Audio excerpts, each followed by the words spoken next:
उस दौर में अरब का रेगिस्तान मौत का दूसरा नाम था। भूख, प्यास और लुटेरे, कोई भी काफिला महफूज नहीं था।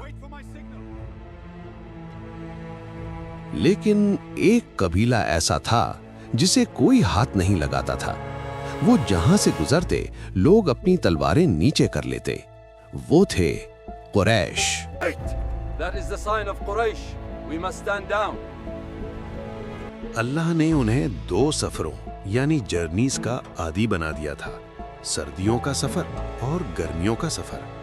सर्दियों में वो यमन जाते जहां गर्मी होती और दुनिया भर के मसाले मिलते, और गर्मियों में वो शाम की तरफ जाते जहां ठंडक होती और फल मिलते।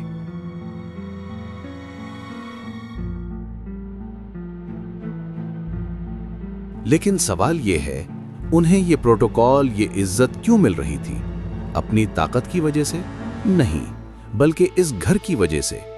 अल्लाह फरमाता है, फलयअबुदू रब्ब हाज़ल बैत, तो उन्हें चाहिए कि वो इबादत करें इस घर के रब की।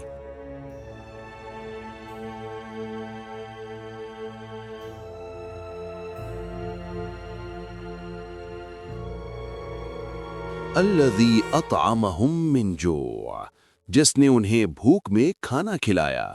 जब पूरा अरब भूखा था, मक्का में रिज़्क़ आ रहा था। व आमनहुम मिन खौफ, और उन्हें खौफ से अमन दिया। जब हाथी वाले आए तो अल्लाह ने बचाया, जब डाकू आए तो अल्लाह ने बचाया। लेकिन सवाल ये है कि ये सूरत नाजिल क्यों हुई? क्या कुरैश को पता नहीं था कि वो अमीर हैं? पता था। मसला ये था कि वो समझते थे ये सब उनकी अपनी अक्लमंदी है। वो कहते थे, हम अल्लाह के पड़ोसी हैं, हमें कौन छेड़ सकता है? मगर वो उसी अल्लाह के घर में 360 बुतों या आइडल्स की पूजा करते थे। जब नबी सल्लल्लाहु अलैहि वसल्लम ने उन्हें एक खुदा की तरफ बुलाया तो उन्होंने मजाक उड़ाया।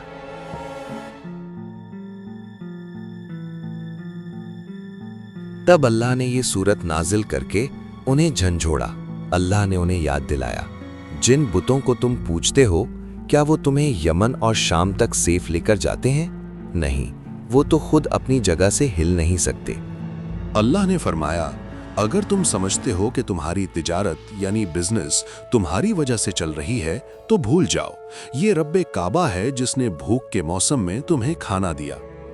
इस सूरत में एक छुपा हुआ पैगाम भी था। अगर तुम अमन और खाना चाहते हो तो शर्त ये है, फलयअबुदू रब्ब हाज़ल बैत, यानी इबादत करो। अगर इबादत छोड़ दोगे तो ये अमन भी छीन लिया जाएगा। और यही हुआ।